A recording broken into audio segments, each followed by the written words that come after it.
Hi, Larry, it's me. I'm in Veterans 360, checking audio down to you guys. I'm with the House Recording Studio. I'm sorry. Testing 1, 2, 3, 4. Okay, thank you. Sorry.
come to order. As a 24-year veteran and a physician who has worked at the VA, I have seen firsthand how important coordination is to providing timely, quality care, especially for veterans with complex health needs. It's one of my top priorities in Congress to ensure veterans have access to care where they need it and when they need it. VA's care coordination programs should help veterans navigate the complex world of healthcare, both within the VA and with VA's community partners. VA's patient-aligned care team, or PACT model, provides or should provide personalized, patient-driven care and positively can impact a veteran's experience in the primary care setting. However, high-need, high-risk veterans often lack support for their complex clinical and psychosocial needs beyond that setting. This is not due to a lack of compassionate coordinators and social workers within the VAs, but rather due to poorly defined roles and jurisdictions for these advocates. Veterans who receive care across multiple locations are at the greatest risk for lapses in care, especially when their medical records are either not returned to the VA or the VA does not correctly input vital medical information. Communication between the VA and its provider partners could be greatly enhanced with coordinators who are empowered to work across clinical and arbitrary bureaucratic lines. As we will hear from the VA OIG and from our second panel of veteran advocates, veterans with complex cases who do not receive proper care coordination more often than not experience detrimental health outcomes. Some of their stories are heartbreaking. The Quality of Life Foundation, Wounded Warrior Project, and Paralyzed Veterans of America have managed to establish programs that cross multiple disciplines to effectively manage the care for some of our most complex, injured, and ill veterans. VA can and must do better. I look forward to hearing how we can better coordinate the coordinators and ensure that no veteran falls through the cracks. With that,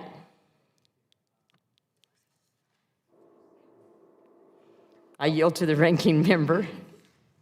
Thank you, Madam Chairwoman. And her substitute. Of course, Mr. I'm DeLuzio. sitting in for Ms. Brownlee today, who is still in T&I markup. I'm sure will join us when she can. As the largest integrated healthcare system in this country, the Veterans Health Administration is perhaps one of the most well-positioned to effectively coordinate patients' care. Given the patient population it serves, my fellow veterans, care coordination is critical. As compared to their non-veteran peers, veterans have a greater number of medical comorbidities and psychosocial needs that need to be considered and well coordinated when delivering health care. However, as we will hear from some of our witnesses today, there are many ways in which the Veterans Health Administration, VHA, needs to improve its coordination of veterans care to ensure veterans receive the soonest and best care possible, whether directly from the VA or from fee-for-service or community care providers.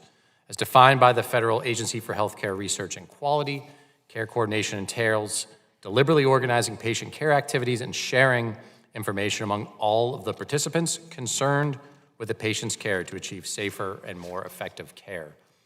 Despite the existence of numerous care coordination and case management programs across VHA, the committee regularly hears about instances where veterans with complex care needs have not received the help they need to navigate VHA's direct care system or fee-for-service or community care, experiencing delays or serious gaps in care. There are too many instances where veterans fall through the cracks and don't receive the care they need when and where they need it. In the most serious cases, like those we'll hear about from our Office of Inspector General witness, lapses in care coordination can lead to poor patient outcomes and patient harm.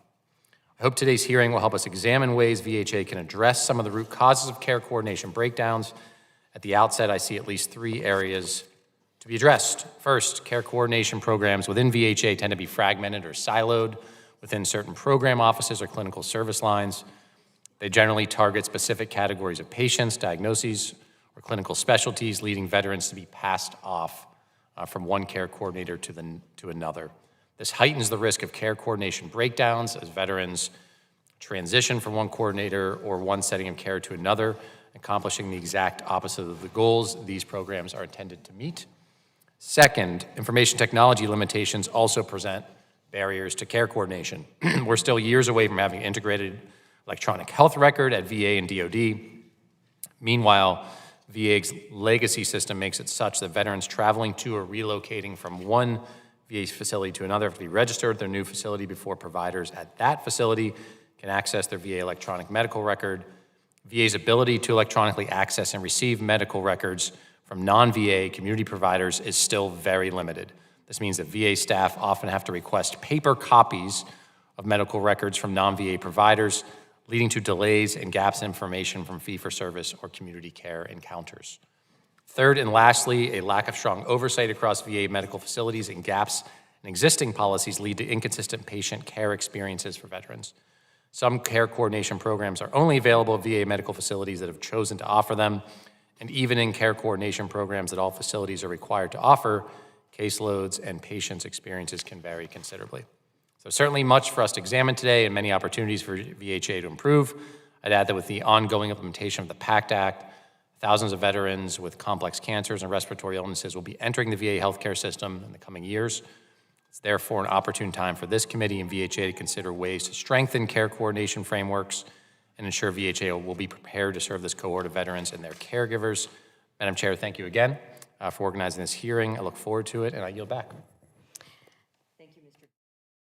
Thank you, Mr. DeLuzio. I just wanted to have a point of information, and that is most of you know that votes will be coming up shortly, so we will take a recess for votes.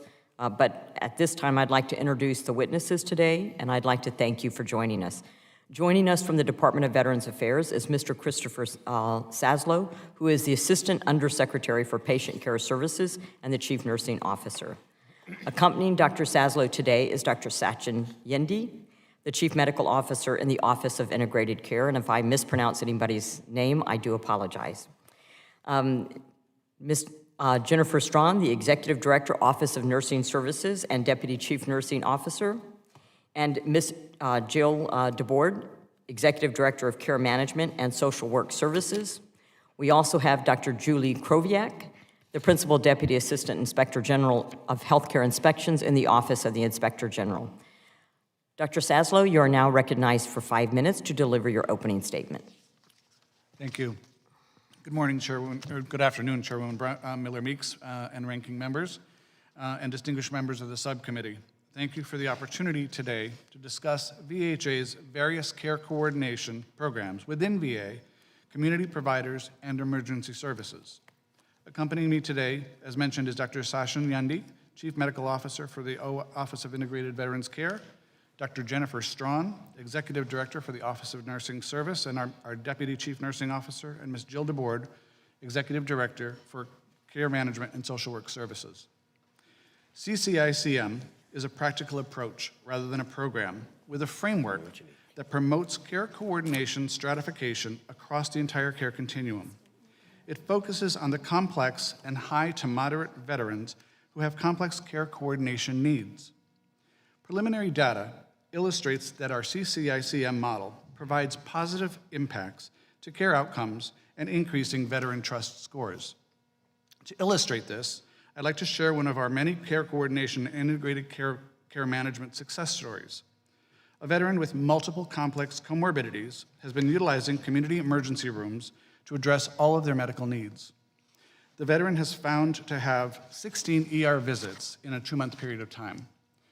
The lead coordinator assigned to this veteran was able to build a rapport and gain the veteran's trust while assessing for global needs. The urgent consults were scheduled and follow-up was obtained while connecting the veteran 3 to 5 times a week via phone. The coordinator assisted the veteran with support using therapeutic listening and motivational interviewing to empower the veteran to feel confident about their healthcare decisions. The coordinator also assisted with obtaining an emotional support animal for the veteran, which made a positive impact in their mental health and coping abilities. As a result, since being assigned a lead coordinator, the veteran has had 0 visits to any urgent care or emergency department. The veteran expressed confidence in the care team and in control of their health and wellness. The veteran is now able to proactively manage care and enlist the lead coordinator with urgent requests on an as-needed basis. While this story highlights positive outcomes, we also know that there are opportunities to enhance and improve that care coordination within our system. With the number of veterans using VA care as it grows, and the veteran patient population typically having more complex medical and social needs than any other population, that care coordination is critical. To meet these needs, VA provides a broad array of services. VHA is developing a long-term strategy to ensure all veterans across their continuum of care receive the soonest and best care possible, both within the VA and in the community. It is imperative that VHA optimizes and integrates its care coordination and services and its resources. VHA's strategy must address the current navigational and access to care challenges. Without intervention to better coordinate the care, veterans will continue to have higher rates of emergency department visits, hospital admissions, and substantial increases in healthcare costs.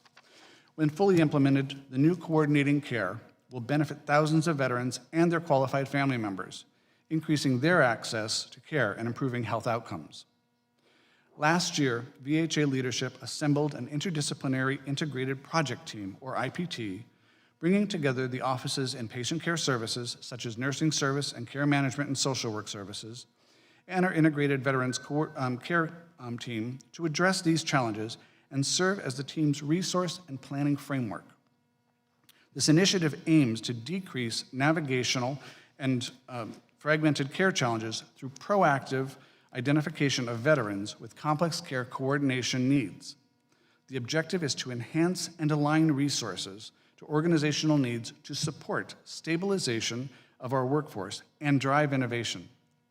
Finally, under the framework for CCICM, veterans will have high-quality coordinated care that is delivered in a consistent manner across all care settings. We're serving record numbers of veterans both in the VA and in the community, with significant progress towards our timeliness goals. I was going to say Chairwoman Miller-Meeks, but you've changed. And ranking members, we appreciate your continued support and look forward to answering your questions. Thank you, Dr. Christopher. The chair now recognizes Dr. Kroviak for 5 minutes. Thank you.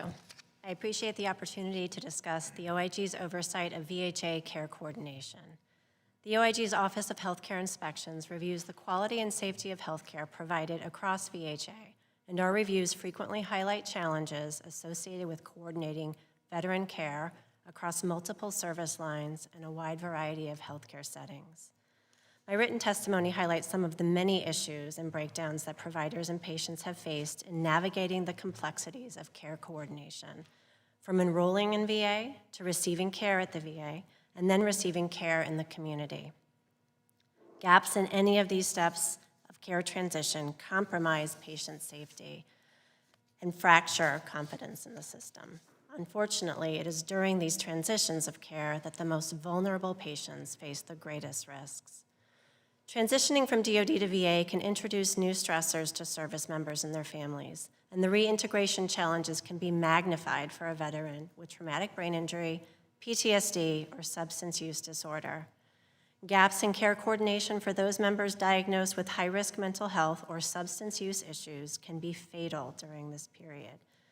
The OIG is finalizing a national review evaluating the risks for service members with documented opioid use disorder, or OUD, as they transition their care from DoD to VHA. We found that VHA providers are not consistently placing critical information regarding the OUD diagnosis in the veteran's VA medical record.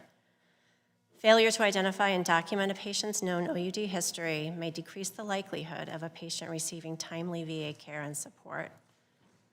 These care coordination challenges continue for VHA patients, with many of our reports finding failures involving VHA clinical and administrative leadership and frontline staff.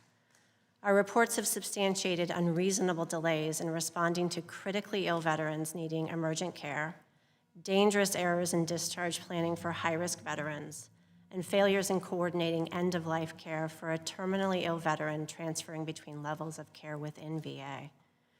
We've also seen failed coordination between the Veterans Crisis Line, local suicide prevention teams, and emergency department staff, as well as failures with vet center staff coordinating with local VA medical centers to ensure that clients deemed high risk for suicide receive appropriate clinical support. The expansion of VHA's partnership with community providers has further challenged care coordination. Once a veteran and their VHA provider agree on a need for a community care referral, a variety of VHA clinical and administrative staff enter into a complex process to complete a simple goal, scheduling an appointment for a veteran. We reviewed VA's implementation of the Referral Coordination Initiative, which is designed to improve timeliness of scheduling community care appointments. Despite a goal of complete implementation 2 years ago, full implementation has yet to be achieved. The challenges of community care coordination continue beyond timely scheduling.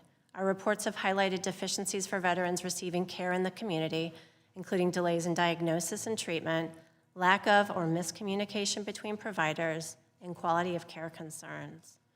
We are in the final stages of developing a community care cyclical review, and the initial phases of data analysis support many of the issues identified in our publications. We are hopeful that these reviews will support VHA leaders' efforts to introduce efficiencies and reduce the risks associated with community care. From a quality of care standpoint, until timely clinical information sharing between the community and VHA is ensured with each care encounter, VHA has no reasonable assurance that veterans are getting the care they need. Reviews from our Office of Healthcare Inspections, as well as from our Office of Audits and Evaluations, confirm current processes put veterans at risk. We do appreciate VHA staff's exhaustive efforts to coordinate safe care across multiple venues for millions of veterans.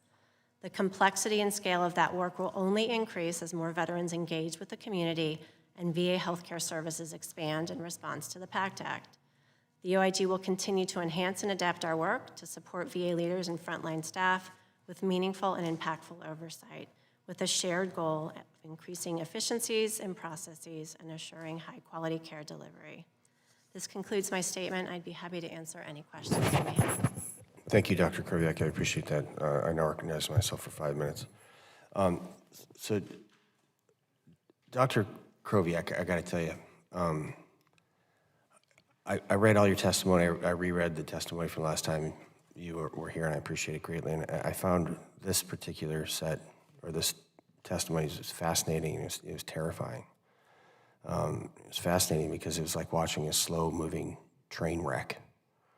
And it was terrifying because I find it interesting that someone as brilliant as you are, and you are, couldn't identify the root problem that you alluded to, and it's so obvious, and it's the fact that there's no accountability. There's no accountability across any of these levels. I had my staff, which are awesome, they did the word search. There's a lot of people say accountability, right? There are 0 instances in anybody's testimony from this panel or the next of the word fired, censured, referred for discipline, nothing. You have a veteran in southwestern Nevada who committed suicide because they were essentially blown off. They had all these problems, everybody knew about it, and they weren't treated appropriately, and they committed suicide. I come from a naval background, as does my friend Morgan, as does my colleague Mr. DeLuzio. When a ship's captain is asleep in their cabin at night and the ship runs aground, the captain is held ruthlessly accountable. They're fired immediately, even though they're asleep. I didn't find any testimony of a single instance of anyone being fired, referred for discipline, or censured. And we have dead veterans. I'd like to make a suggestion for you. When these instances happen, I think every single person that is involved in that chain of custody, for lack of a better term, for these veterans should write a personal letter to the widow or the widower or the mother or the father and the children of these dead veterans and apologize to them for their lack of care. And I think every single person from the Veterans Administration in that chain of custody for a veteran that is responsible for these suicides needs to go to all of these funerals. And I'd be more than happy to submit an amendment. I'm sure everybody'd sign on it. We'll pay for that. We'll pay for your travel costs. And as soon as your folks at the Department of Veterans Affairs start going to some of these funerals like we've gone to, God, I don't know how many of my friends, you will change. And until that happens, nothing will. If you have no accountability, you do not have an organization, you have a paid mob.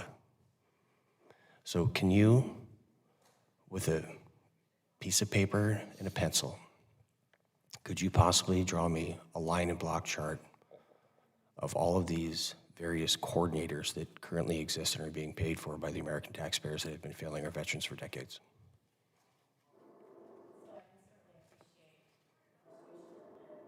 Stain, describing, our reports hold VHA accountable to their policies and practices, and we assign recommendations to who is ultimately responsible for correcting those actions, but we have no authority to manage or punish VHA staff in our oversight position. Does anybody? That would be for VA. Okay, so check me out. I represent TOMA. It's where the whole candy doctor guy opioid thing blew up. Had a veteran commit suicide from that. We had 900 veterans being seen by a single lady that did not appropriately rate them. 600 of the 900, 2/3 have been determined that she did that incorrectly. She got fired. I was there with Dennis, the Secretary of Veterans Affairs. Fired. I want you to tell me how we can make sure that your reports, because they don't hold anybody accountable. They don't. It's a harshly worded email. I want you to tell us how we can help you to empower you to make sure that these people are actually held accountable. And by that, I mean the door hitting them in the behind as they're leaving the institution permanently. Can you help me with that? I believe I can definitely help with that. Thank you. We are always thrilled to provide briefs of the work our reports to congressional staff, and we take their interest, the local interest, and the authority they have to hold local leaders accountable for the recommendations and action plans Thank you, they ma'am. put into place. My time has expired, and I am frustrated, but my brothers and sisters are dead. So with that, I yield back, and I recognize Mr. DeLuzio for 5 minutes. Thank you, Mr. Van Orden. And I'll echo your very good and correct point that the consequence here is people's lives. And I think it's a good reminder of what is at stake when there are mistakes and the lack of coordination. Those are the stakes. They're serious ones. So I guess my question, I'll start for Dr. Saslow and then Dr. Krovak. I'd love to hear from you as well from the OIG perspective. I'm thinking about, first, coordination of care or the lack thereof that happens on the community care fee-for-service side. So my understanding is many providers, well, there isn't a requirement to submit records to VA in an electronic form, for instance, and some don't do it in a timely manner or at all. And I'm wondering the ways in which those lapses in coordination are impacting veterans who were serving in the VA. So thank you for the question. One of the things I think is important to acknowledge is that we recognize that the challenges in getting the medical records back in a timely manner and being able to integrate them into the veteran's record is extremely important for that continuity of care. One of the reasons for the care coordination integrated case management project itself is because of the gaps that we have identified in both within VA and within the community care itself. Our goal is to actually be able to identify for those complex needs or moderate to complex needs that we have one individual who is that lead coordinator who will not only be able to work with the veteran, but also working with the different care teams across the continuum so that the information that we receive is not only provided in a timely manner, but also handed off to the correct individual that will then continue that care within the VA if it's necessary, or managing the care within the community. Dr. Yes, sir. I'm sorry to interrupt, but just for the sake of time, I'm curious. If a provider doesn't provide any records at all, or they do it in a very untimely fashion, what is the consequence for them?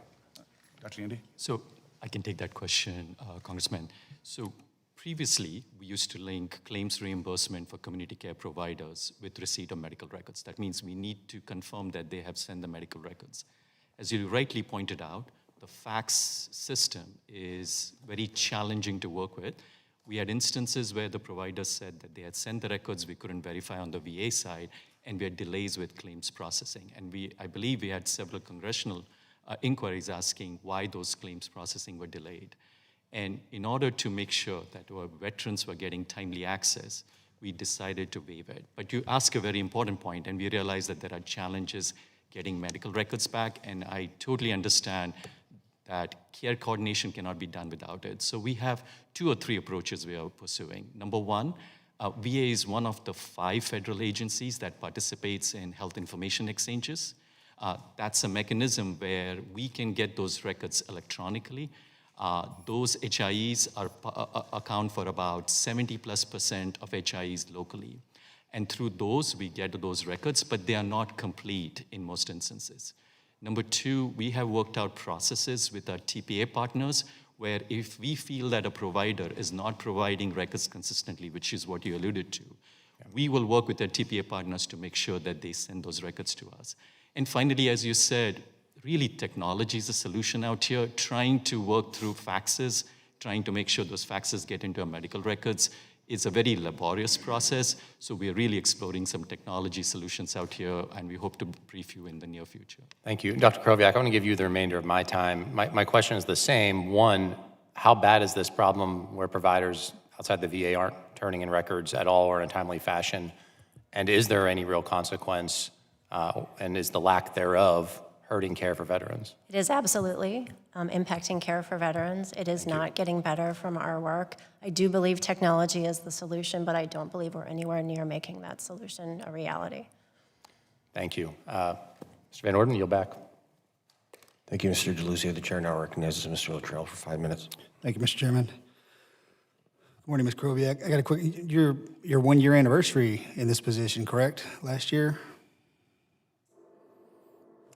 Now, in this position, it might be August, but I was the deputy prior to that, so it's been several years. How many IG reports have you presented on these topics? On community care, I can't count, but I suspect almost every report we published in the Office of Healthcare Inspections touches on aspects of care. Is there a repetitive nature to these reports? Yes, Very similar to the ones that you just read for us today? yes. Is there anyone sitting on this panel with you today responsible for any of the issues that you listed? Directly? Directly, I would have to assume not. I think we are talking with leaders at the table, so in terms of individuals at facility Is there levels. anybody that directly reports to anybody sitting on this panel? From any of our reports, I couldn't say, but I'm not 100% sure, but I wouldn't, they If would you're probably be following my line of remotely. questioning here, and you can see how this panel is unified on these issues, we're done. And I want names. I don't want any more IG reports that get lost in the sauce and hung on the shelf where the department doesn't take it seriously. You have repeatedly done your job. Well done. It has obviously fallen through the cracks because these issues are the same issues that we keep hearing over and over again.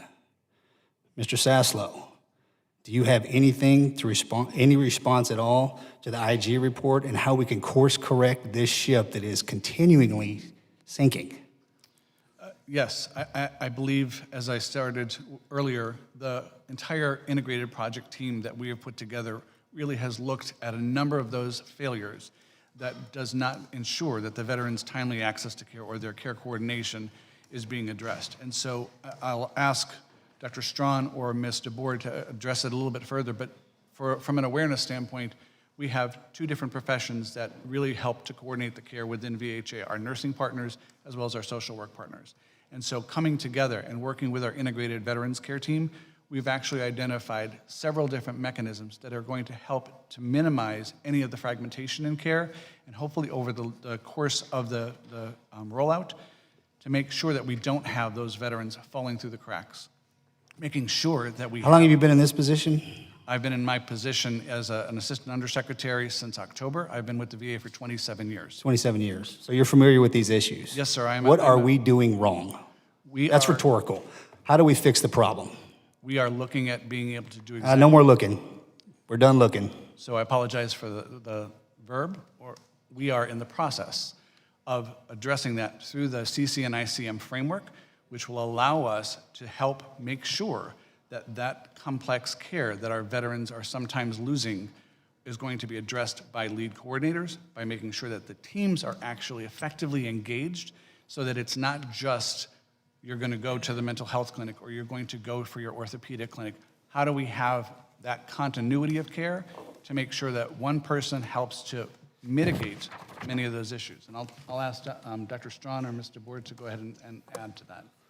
So what Dr. Saslow has described is what we're calling, it's a framework. It's a care coordination and integrated case management framework. So within VA, there are multiple programs and there are care coordinators within each program. A veteran who may suffer from medical chronic conditions, may have mental health issues, may have social determinants of health issues. Those patients or veterans may have multiple case managers. And what we have found is that there is siloing and fragmentation. And so with the new CCICM framework, a veteran who needs moderate or complex care coordination will have an assigned lead coordinator. And that coordinator will assist them, internal and external to VA, to navigate the healthcare systems. Ms. Strong, real quick, I'm running out of time here. How long have you been with the VA? I've almost been with VA 30 years. 30 years, 26 years, Mr. Yendi? About a decade. 10 years? Mr. Board? 30 years. 30 years. How many of those reports have you read from the IG? Every one of them? Yes. Collectively, you're over 100 and some odd years of experience in the VA, and the report has not changed in decades. I think we need to take a hard look in the mirror.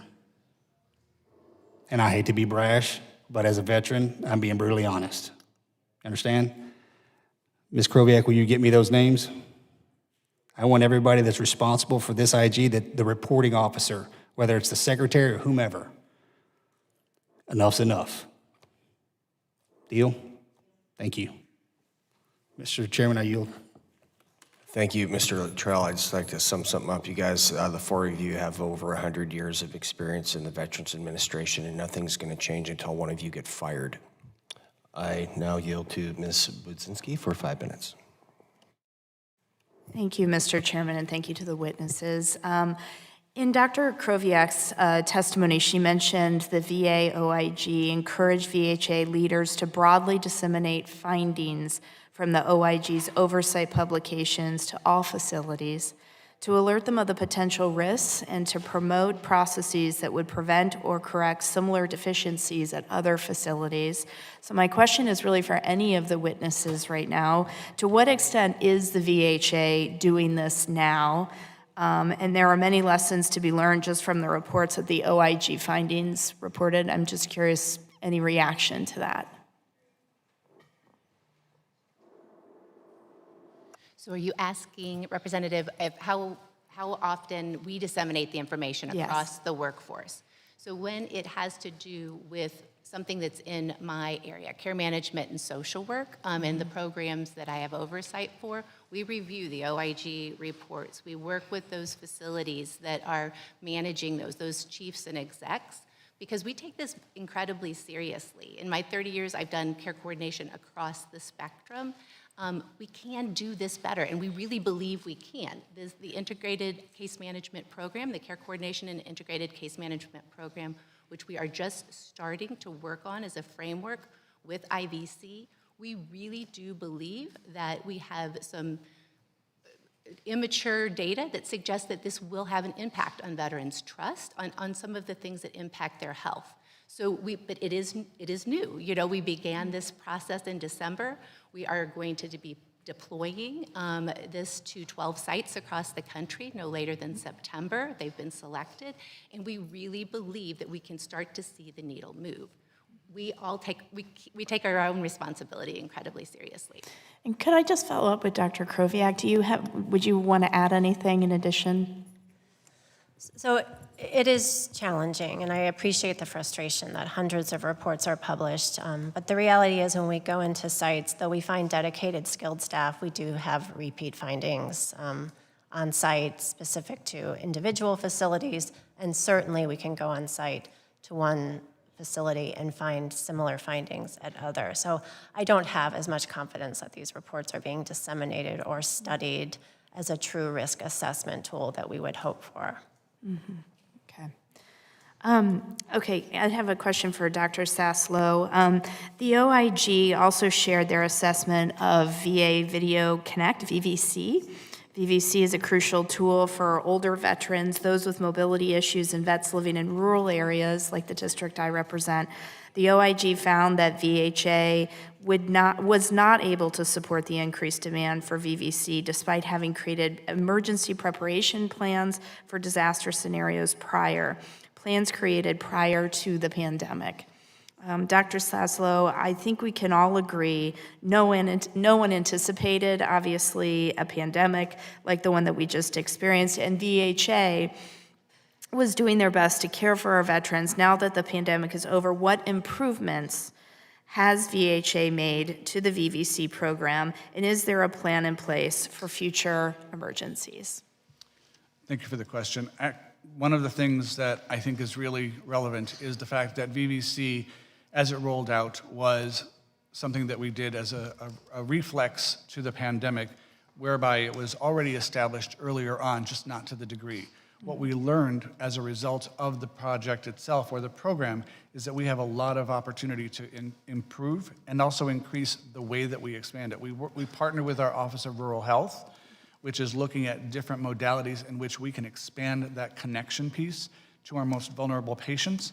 And so within VHA itself, we have multiple program offices that are working in tandem with the Office of Connected Care in order to make sure that VVC is actually more robust than it ever has been before.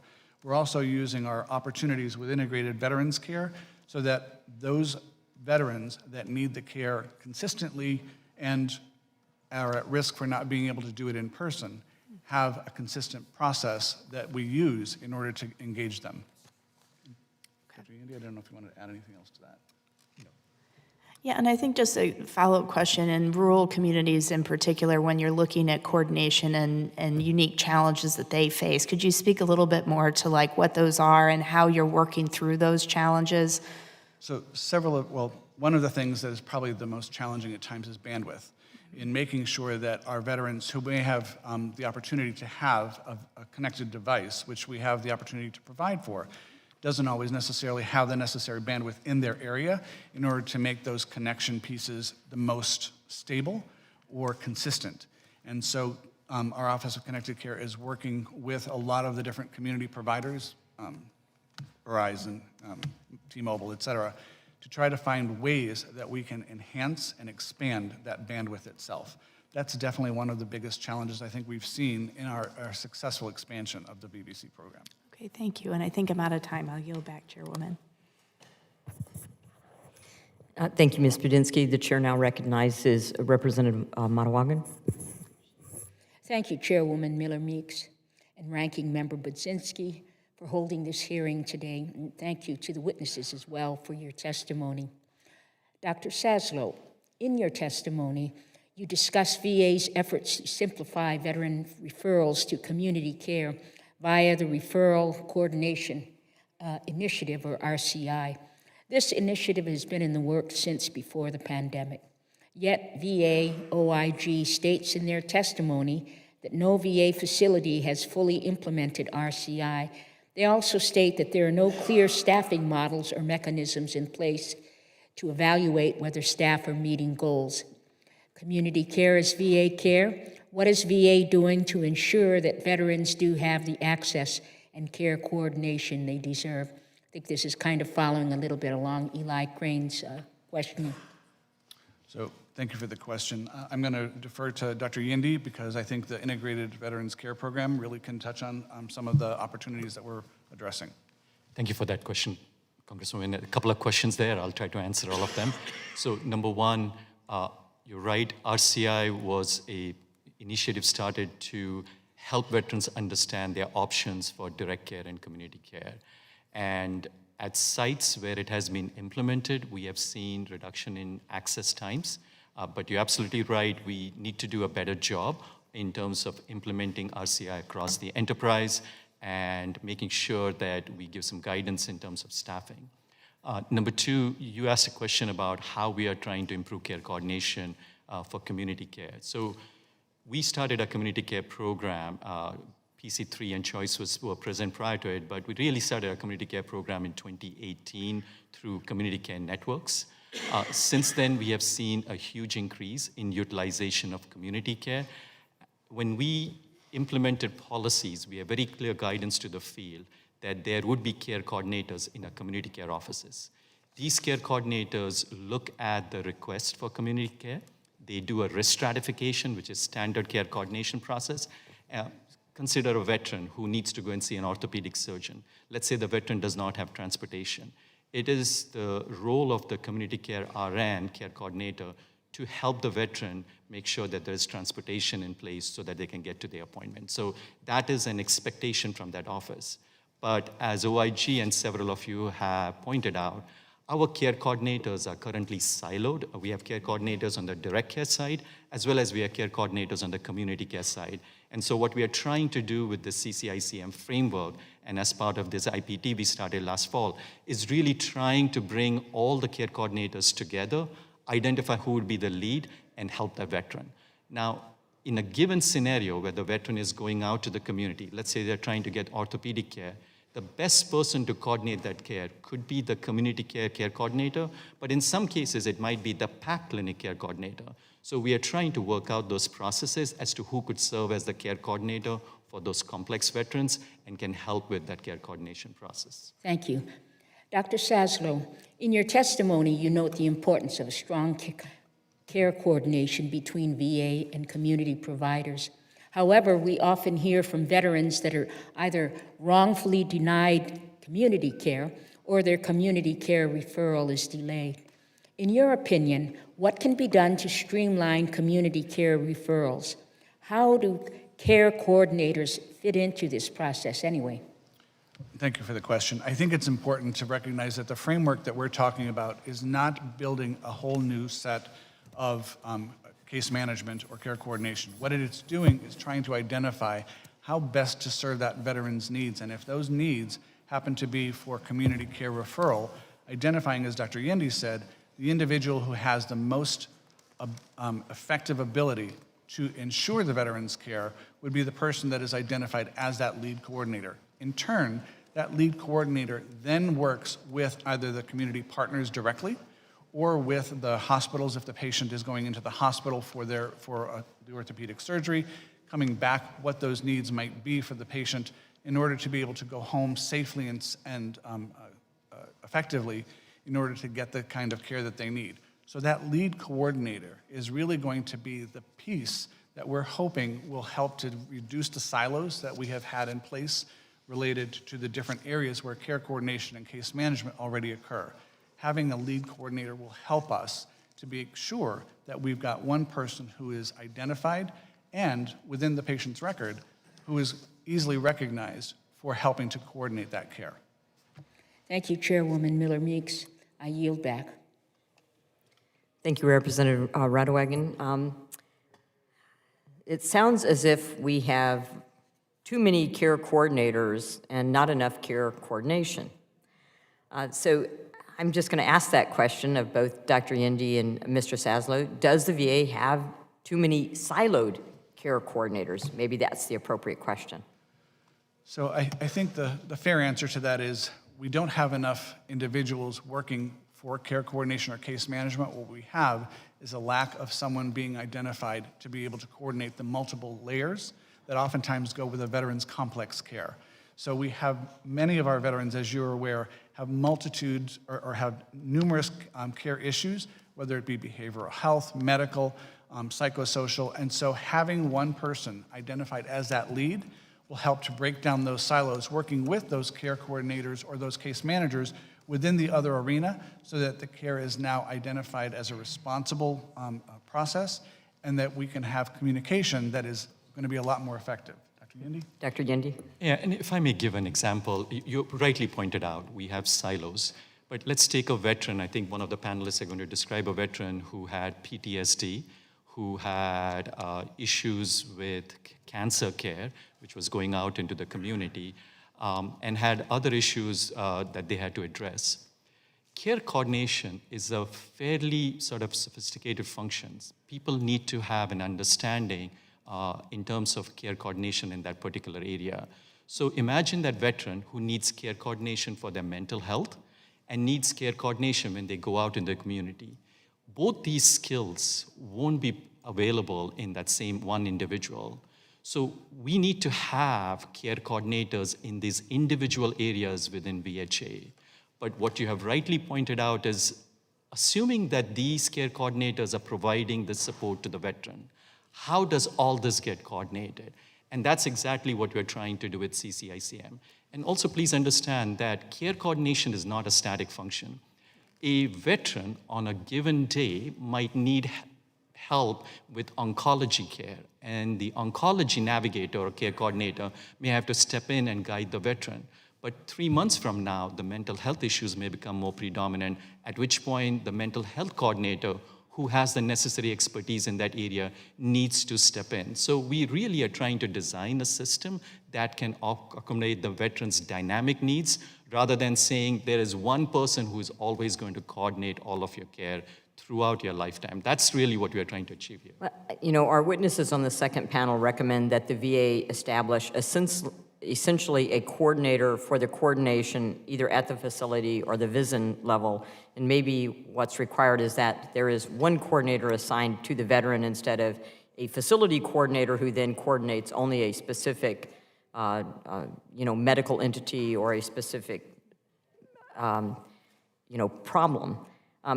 One of today's witnesses referenced the Federal Recovery Care, FRC, coordinator program and its utility during the surge of complex injuries post 9/11. Why did the VA move away from this program, and how is your latest care coordination, IPT, using any lessons learned from this joint DoD-VA program? Mr. Saslow?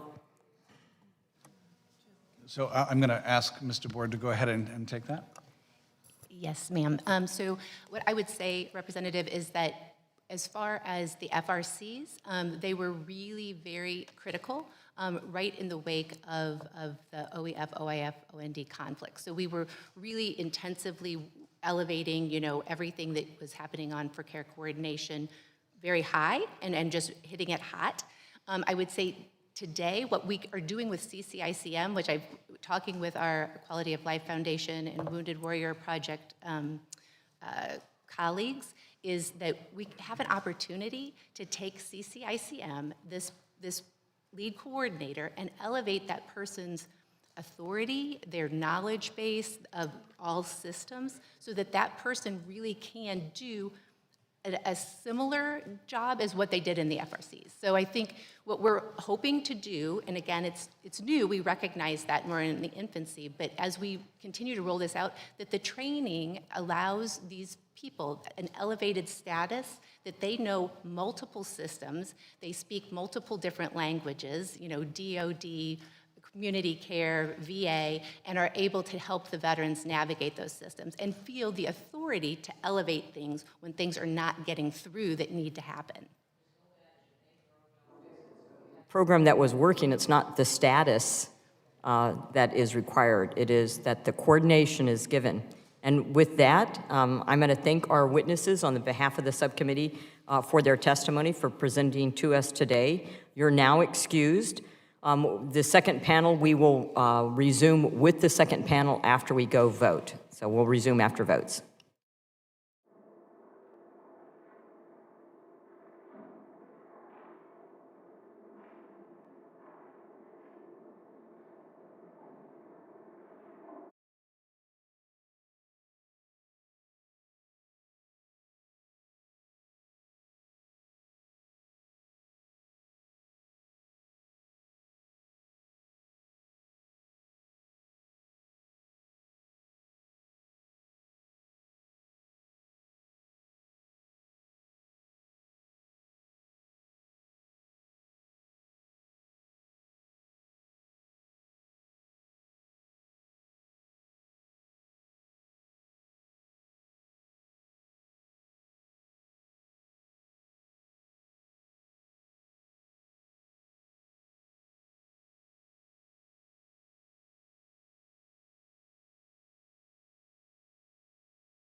Welcome, everyone, and thank you for your participation today. On our second panel, we have Ms. Andrea Sawyer, Advocacy Director with the Quality of Life Foundation, Mr. Matt Brady, Director of Complex Case Coordination Program with the Wounded Warrior Project, and Mr. Roscoe Butler, Senior Health Policy Advisor with Paralyzed Veterans of America.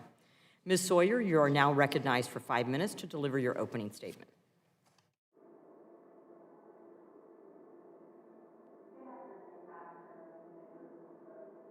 Andrea Sawyer, and I am the Advocacy Director for the Quality of Life Foundation, a national nonprofit organization founded to address the unmet needs of caregivers and the nation's most seriously wounded, ill, and injured veterans. We have evolved directly to work with veterans and caregivers as they attempt to apply for and navigate the Program of Comprehensive Assistance for Family Caregivers and other clinical support programs within the Department of Veterans Affairs. Serving all generations and focusing the majority of our time on those with significant wounds, illnesses, or injuries, we often assist those with complex clinical needs. Additionally, I am the wife of a seriously injured, medically retired, and medically complex combat injured veteran, and I've been managing his care since his return in 2007. As one of the few organizations working exclusively with the Veterans Health Administration, Quality of Life Foundation has had a front row seat to witness and help others utilize many of the programs and services available within the VA.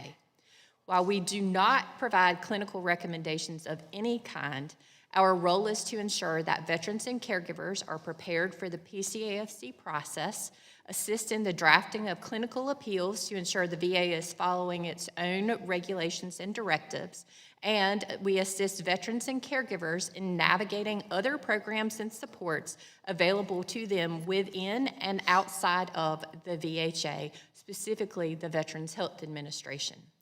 Through our work directly with veterans and their caregivers, done so by reviewing the medical record, we help advocate for the population we serve within all VHA programs.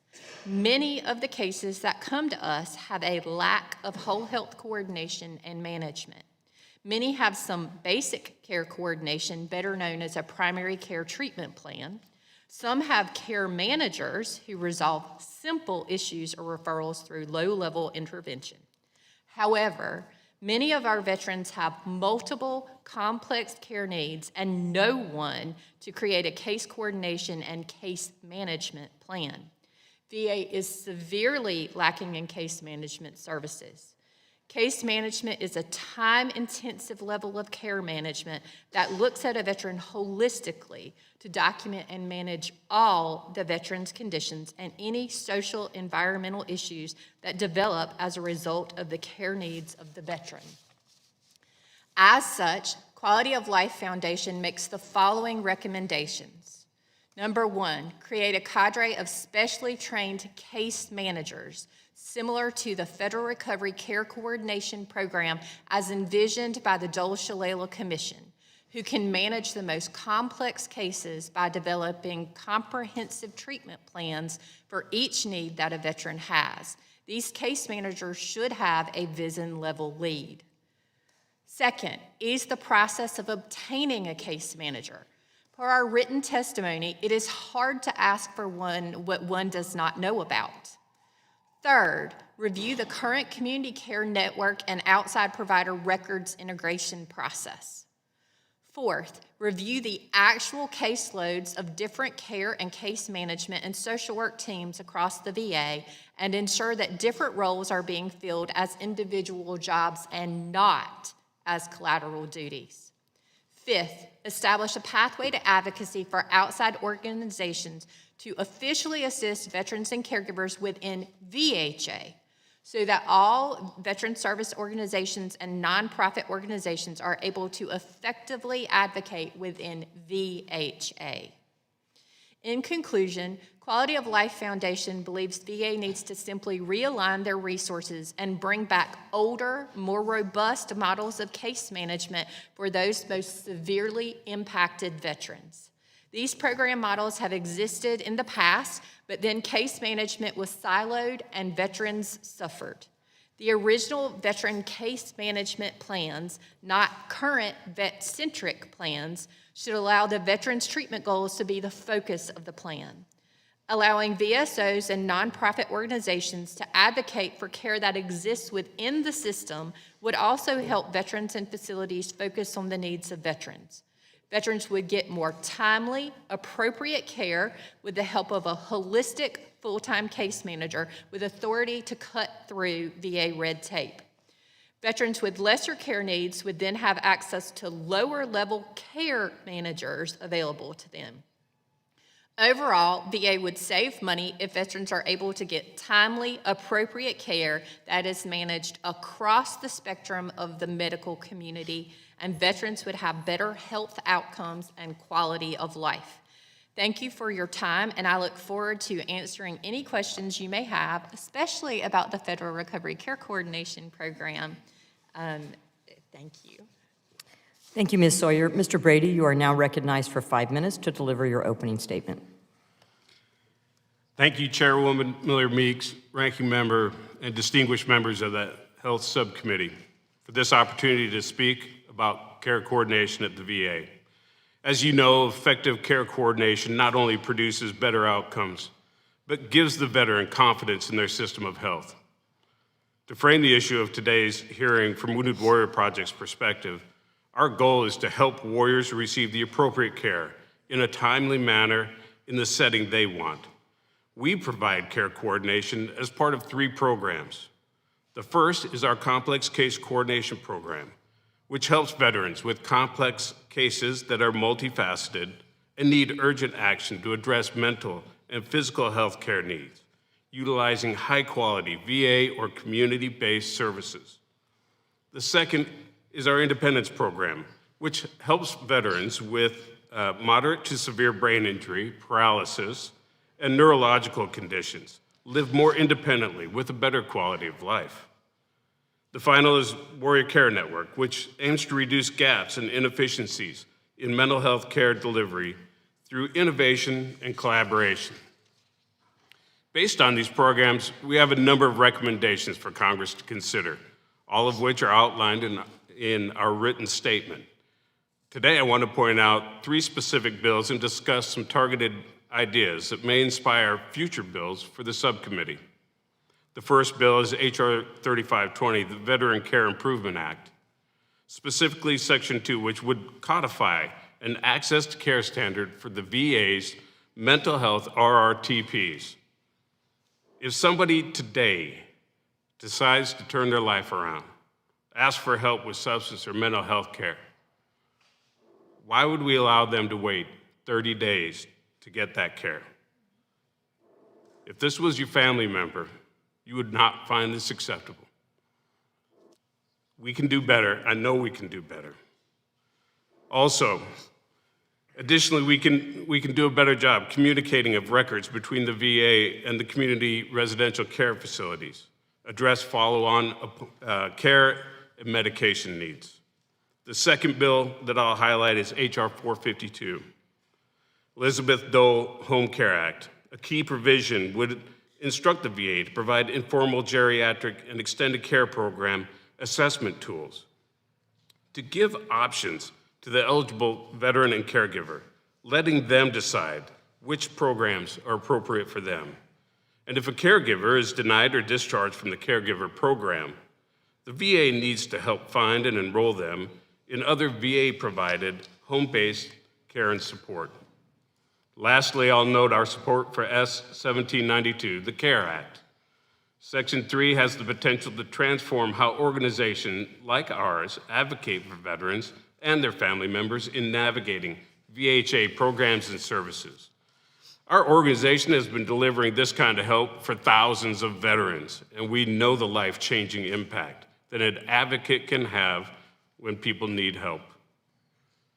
To that end, I'd like to close by speaking to our interest in seeing the VA create a system that helps centralize care coordination and patient advocacy, particularly for those with complex needs.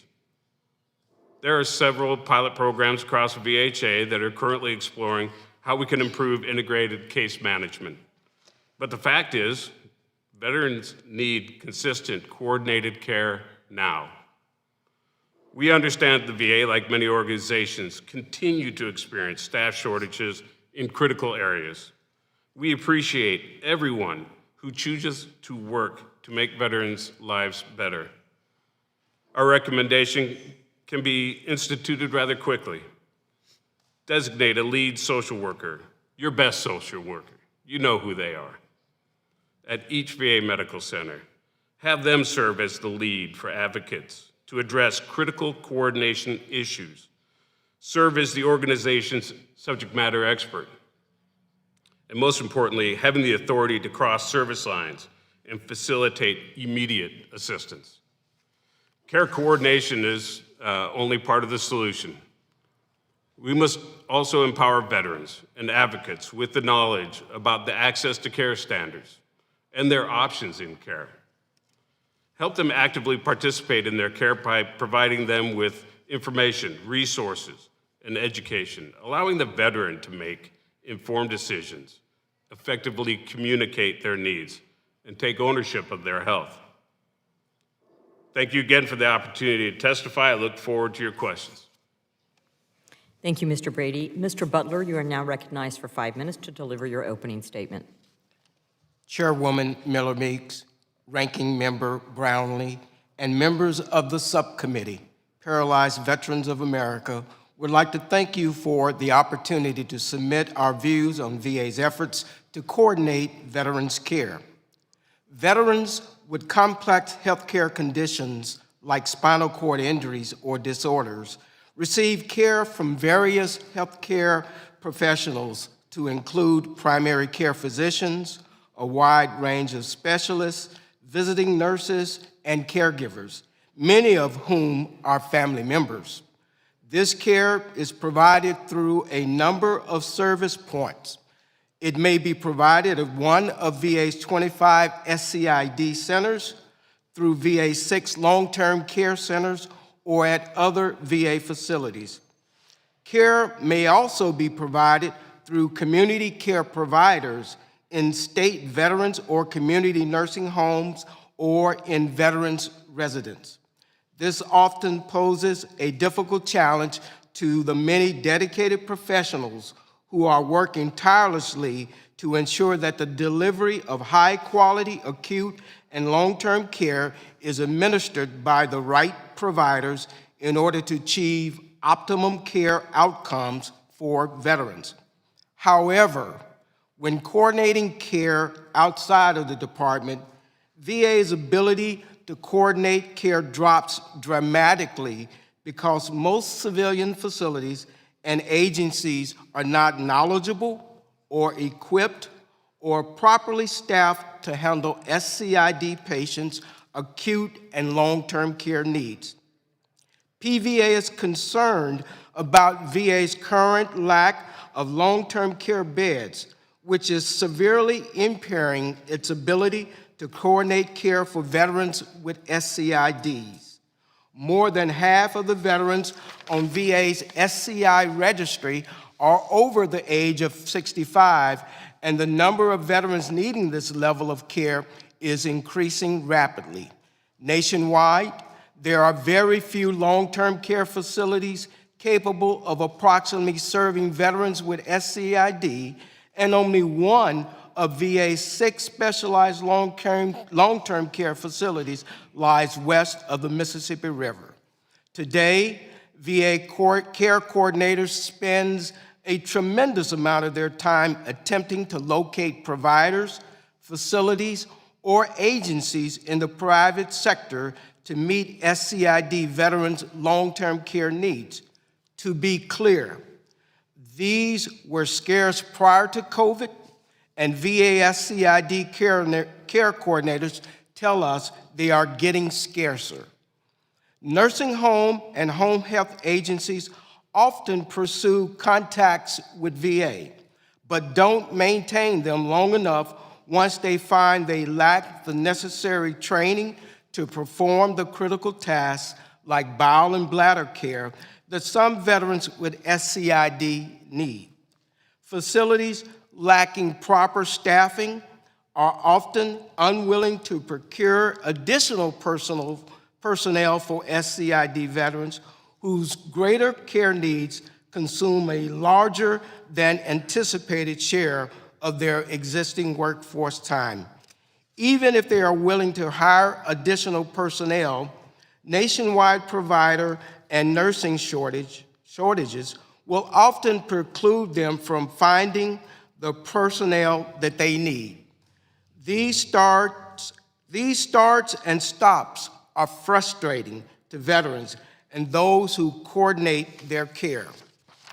The 65% statutory cap on what VA can pay for home care can almost impact care coordination because it limits care options, which may contribute to unfortunate results.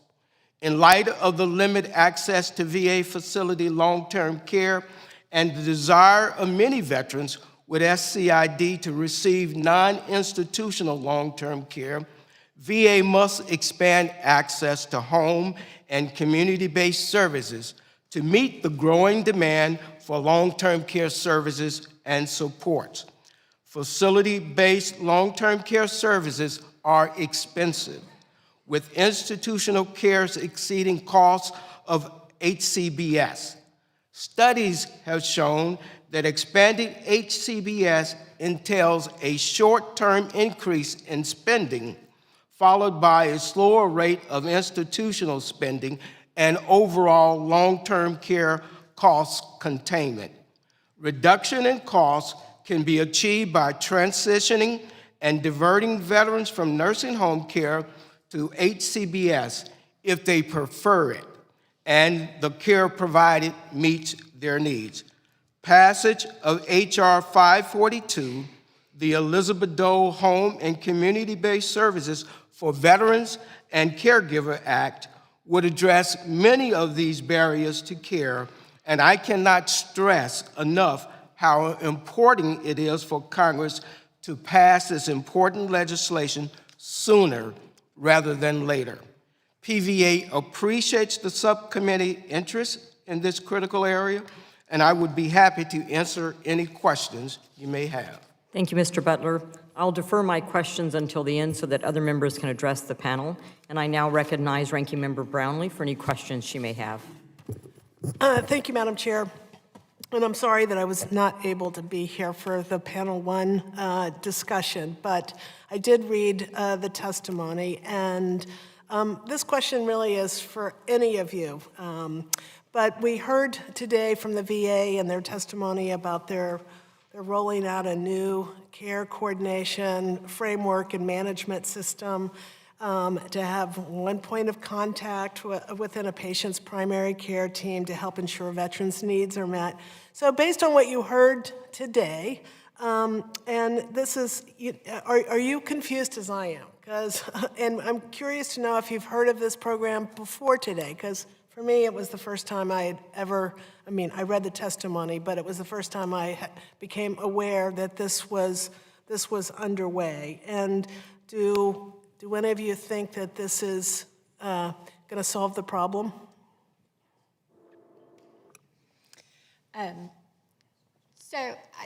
I'm going to put on two hats here. I am the Advocacy Director at Quality of Life Foundation, but I am also a caregiver for a warrior who returned in 2007 and was severely injured with multiple conditions that we had to manage. So I would tell you that CC and ICM with lead coordinator has existed probably since the dawn of time, and what we used to call it was you needed a case manager for your case managers. So for those of us who had warriors coming back at the beginning of the war, 2006, 2007, like I had a bazillion case managers on the DOD side, transition over to VA. I have I just add more to the layers. Everybody's talking past each other. Originally, the person managing those was me. Until we met up with the person who at that time was head of the newly stood up Federal Recovery Care Coordination Program, and I managed to get a case manager for my case managers. And that person had federal level authority across DOD, VA, Medicare, could work in some Social Security programs. So for my warrior and for many others that had that same level of case management need, that program was there. If we were only within the VA, the person that would have handled care would have been OIF, OEF, which is now the M2VA office, or potentially a polytrauma case manager. Those models have changed through the years. Basically, the FRC program rolled down into kind of a consultant basis, but then a consultant on just the VA. A VA facility consults the FRC program. You no longer have interaction with the warrior.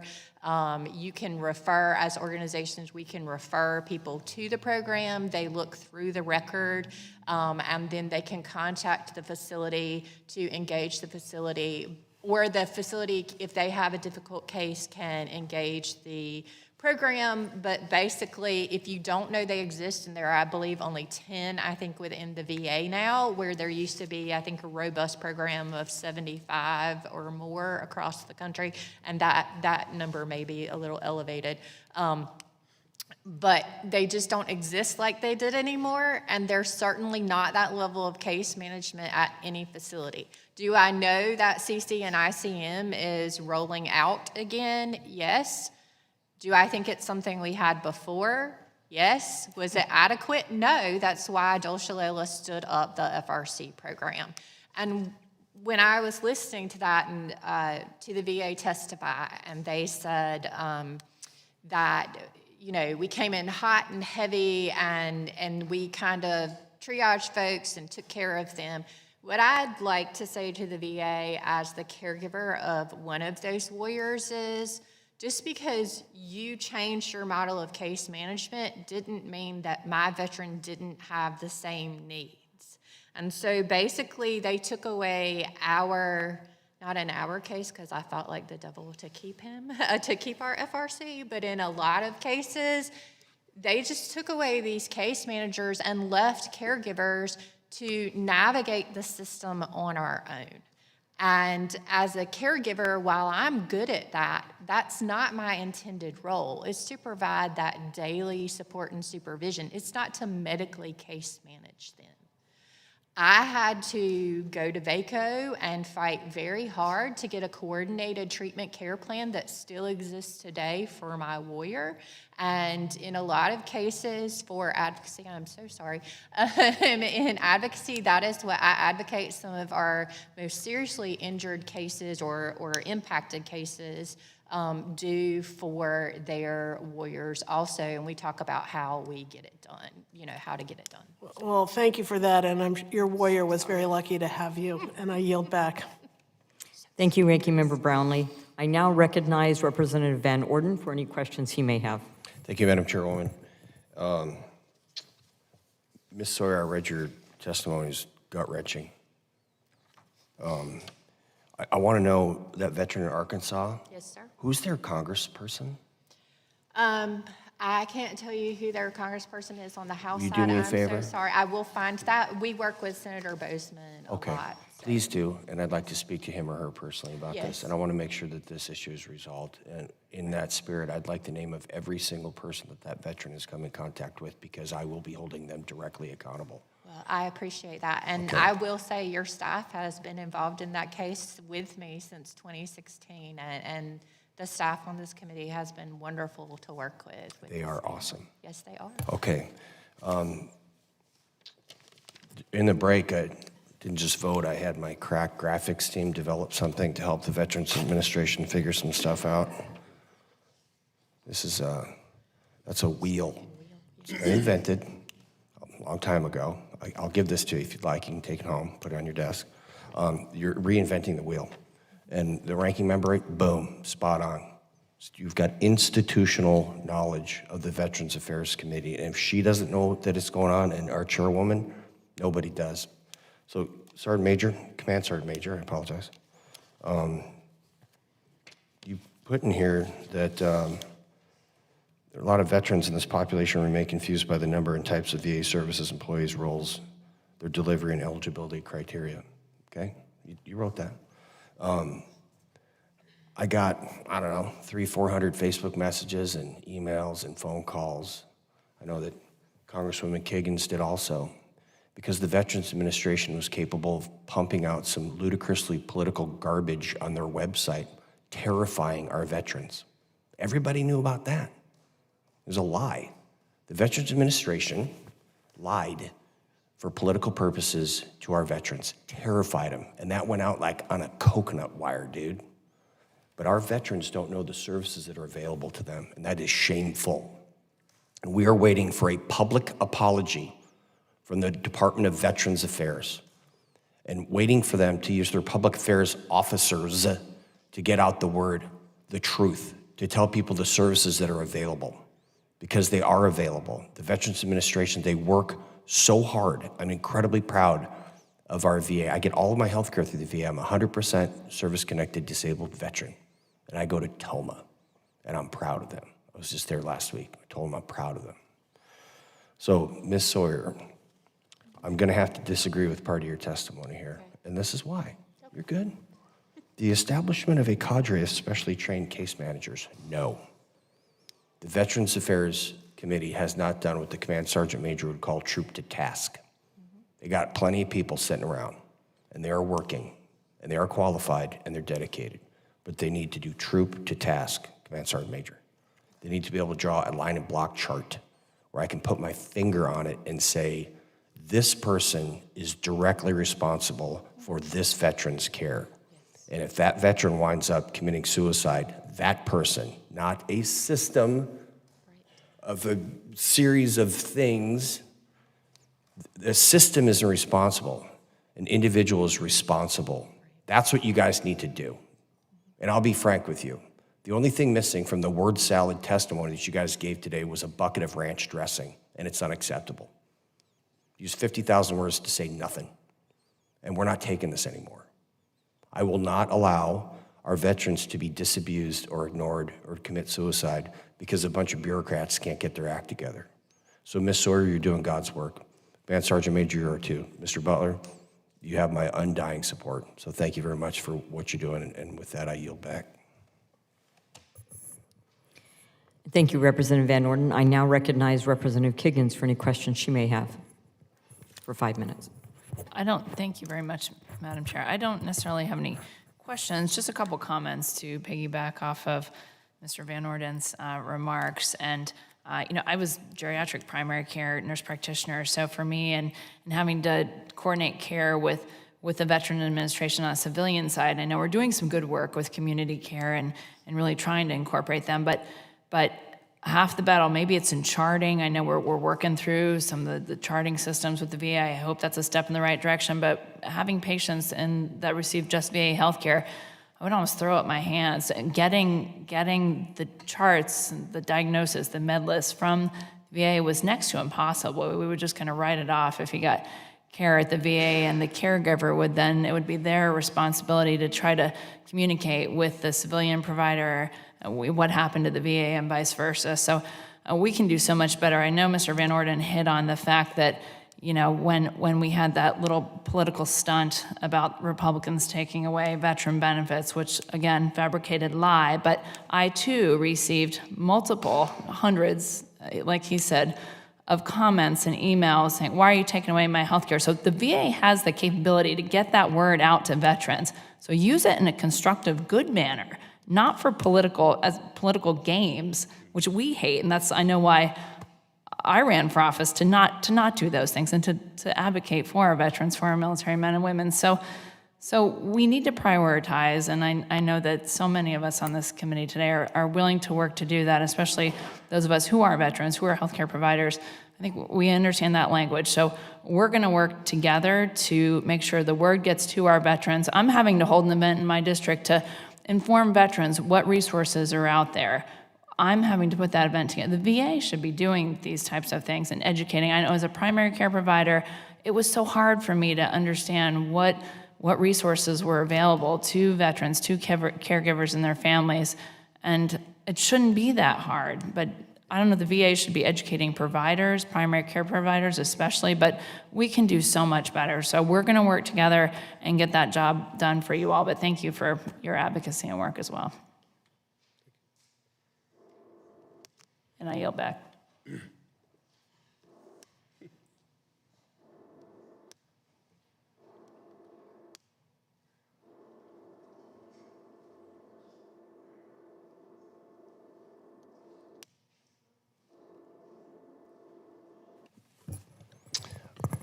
We will do a second round of questioning, and I would like to recognize our ranking member for 5 minutes.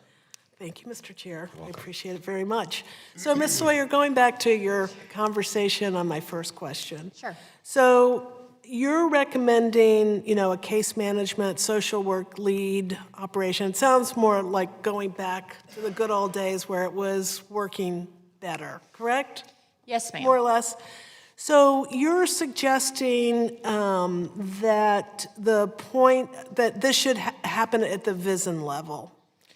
And let me just say, I think for some of us who have served on this committee for a while, and I'm one of those, we get really nervous when the VISN has control of something that we believe is very important and critical to the health outcomes for our veterans. Because the VISN has medical centers, VISNs, they have their autonomy and kind of do things the way they want to do things.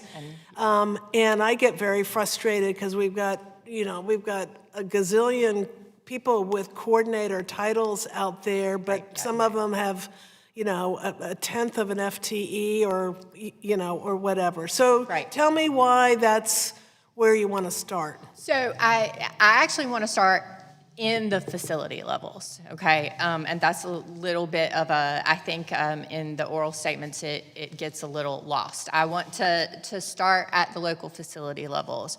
And it's not that, I think there are tons of care coordinators out there and care managers, care managers are really defined by single disease or injury or condition.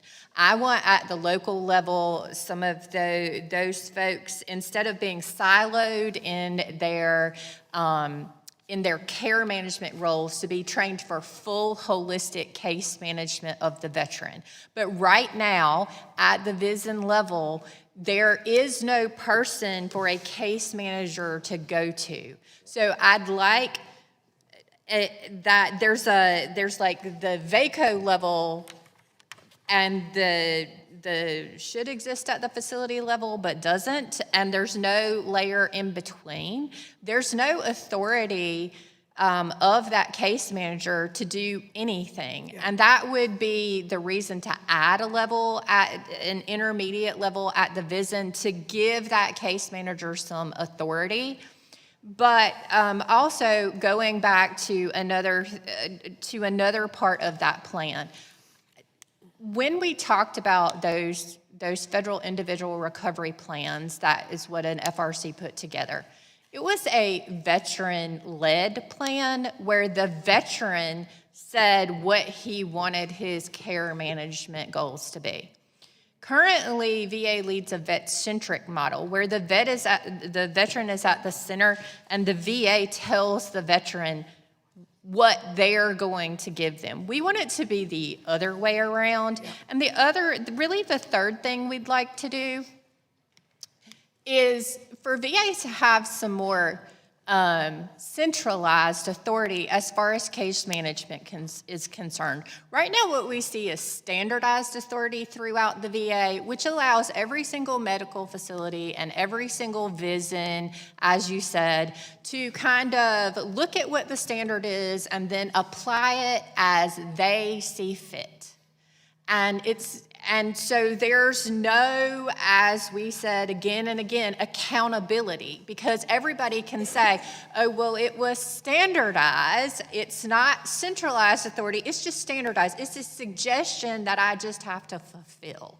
We want it to be a more centralized authority so that there is someone to hold accountable. Here is your model. Here is what you are required to do. And should you fail to do that, and should there be a medical consequence for this, patient. There is someone to hold accountable when, God forbid, somebody winds up in the hospital because their care wasn't coordinated and then they have an infection that's bad enough that they lose their leg, which is what's looking like it's going to happen in our case in Ohio. Thank you for that. And Mr. Brady and Mr. Butler both, thank you for mentioning the Elizabeth Dole bill. Yes. Appreciate that very, very much. I wanted to ask you, Mr. Brady, you talked about I guess it's a nomenclature problem that you talked about in terms of younger veterans and the way we recognize some of the long-term care services, geriatrics and so forth, that can be pretty confusing and may stigmatize, et cetera.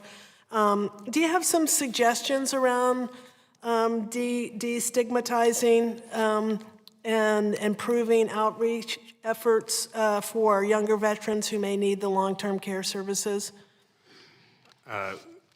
Ranking Member, thank you. Yes, absolutely. The first easiest thing to do is to not have every picture of geriatric care being somebody over the age of 70. That's the first easiest thing. We had a meeting with Health and Human Services to talk about where there was potentially some overlap in services that they could be giving. But the conversation centered around everybody in the room looking at every picture, every website, and there's no way that veterans see themselves as that. I still feel I'm 34. My wife tells me, no, you're not. So when I look at those pictures, I don't see, I don't see myself in there. So we need to get veterans that are closer to that age, right? And then discuss geriatric in a different light with them, right? Advanced care, not advanced age, advanced veteran, and stay away from geriatric. That would be my suggestion. Yeah, very good. Thank you very much. I yield back, Madam Chair. Thank you. Mr. Butler, thank you very much for your testimony. In my younger years as a nurse in the Army, I was on the neurosurgery floor on Walter Reed on Ward 10 and turned a number of striker frames and worked with spinal cord injured veterans quite a bit, as did my husband, who is a nurse. So in your testimony, you mentioned the importance of coordinated care in this population, the SCID community, and what strengths in the hub-and-spoke model of care could work in other areas of VA care. And should the VA focus more on complex populations like your membership, rather than investing in numerous coordinators who try to manage a more basic general population? I think, thanks, Chairman Miller Meeks, for that question. VA has an excellent model, VA's spinal cord injury system of care.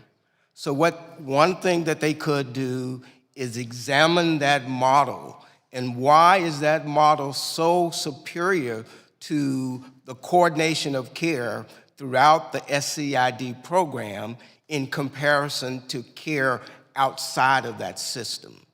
They may find that there's some uniqueness in the way the SCID care is delivered throughout that system that they can use throughout the entire VA healthcare system to gain some leverage in the coordination of care outside the SCID system of care. As a template, then? Yes. Ms. Sawyer, in your testimony, you and Mr. Brady both mentioned the Federal Recovery Coordinator Program. And as you heard me in the last panel, and I thank the previous panel for still being here, you heard me say the old adage, if it ain't broke, don't fix it. So it sounds like we developed an FRC program in order to fix the deficits after 9/11 in coordination of care, and it seemed to be working. So what were the strengths in that program that should be continued, and what were the barriers that proved to limit continued implementation today? Sure, I'll go. Chairwoman, a great question. When it was in full implementation, the FRC had great latitude in which to really execute, right, the plan for the warrior, to execute where it was going to go, not just in the DOD, but the VA, the benefits, the Social Security Administration. This incredible amount of latitude in which to work really centered on the injured veteran. I think the problem with that is we got away from that, and now we're at a level where there's not the direct interaction. There is not the direct care with developing the care plan with the veteran. There's a level of ownership, I think, when you're an advocate, when you're somebody in a federal recovery coordinator. There's some ownership in the people you deal with and how you treat them and where you see them going. So I think that we've gotten to a point where there's much fewer, they're farther in between, and this may have been a consequence of, obviously a drop in the amount of wounded veterans coming back. So that's what I would say. So it sounds like what you're saying is that we're going from a program that worked but had less wounded veterans coming back from war to now a bureaucracy-centered coordinator rather than a veteran-centered coordinator or case manager.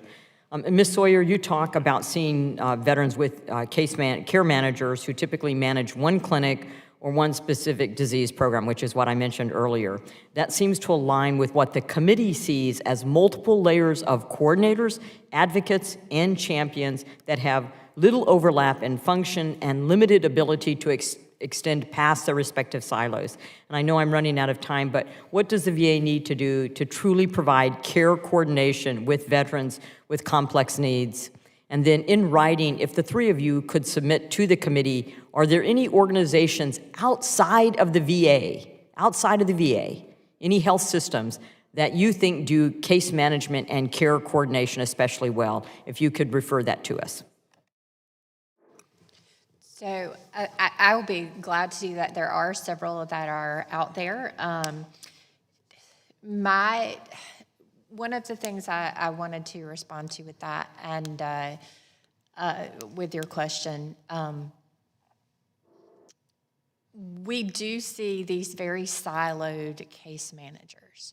And one of the reasons I said especially trained cadre is not because I think VA needs to add more employees. I do not. I think we need to realign the employees we have.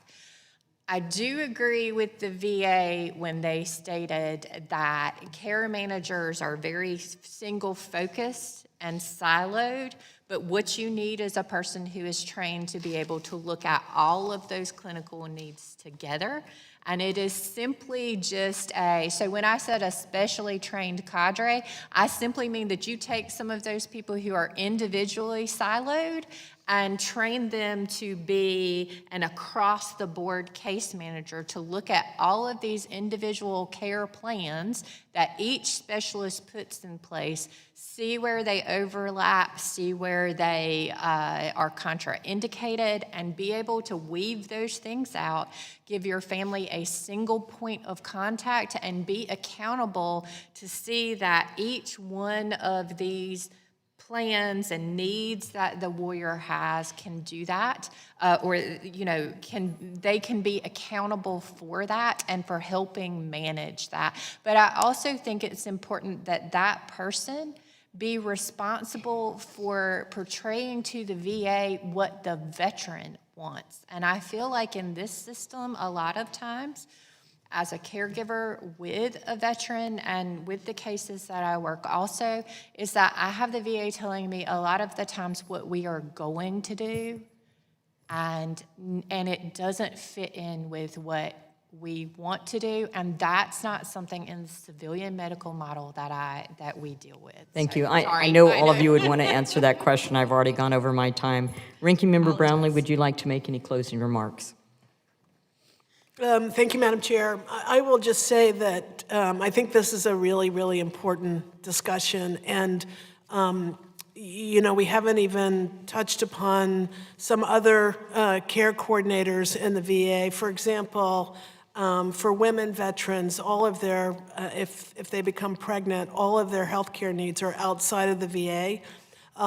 There's a coordinator for that to make sure. But they don't even have the chance, really, except for their primary caregiver, not even have a chance within the VA that somebody might pick them up and advocate for them in terms of services they need. They're lost on the outside. And I've spent some time going to other medical centers across the country. We made a lot of trips, I think 2 years ago, but spent a lot of time in Texas and Oklahoma. And I mean, every medical center that we went to, the maternity coordinator was way overworked, way overworked, and no way that she or he could possibly manage the caseload that they had. So I think this is an important conversation to have. I think we have to even dig deeper, and I think we need to watch carefully what the VA is doing in terms of a solution, and say our piece. With that, I will yield back. Thank you, Ranking Member Brownlee. I'd like to thank everyone for their participation in today's hearing and for the productive conversation. It's one of my priorities, and I know the same goes for my colleagues on both sides of the aisle, to take care of all veterans and to ensure that care is being properly coordinated to meet both the patient's needs, the family's needs, and improve health outcomes. No veteran should be left in the dark about their ongoing medical care or the coordination of that care. I look forward to working on these issues and many more with the department, the stakeholders, and my colleagues on this subcommittee. The complete written statements of today's witnesses will be entered into the hearing record. I ask unanimous consent that all members have 5 legislative days to revise and extend their remarks and include extraneous material. And again, I would ask our panelists to provide for us any medical care, healthcare systems that you think does an exemplary job of case management care coordination. Hearing no objections, so ordered. I thank the members and the witnesses for their attendance and participation today. This hearing is now adjourned.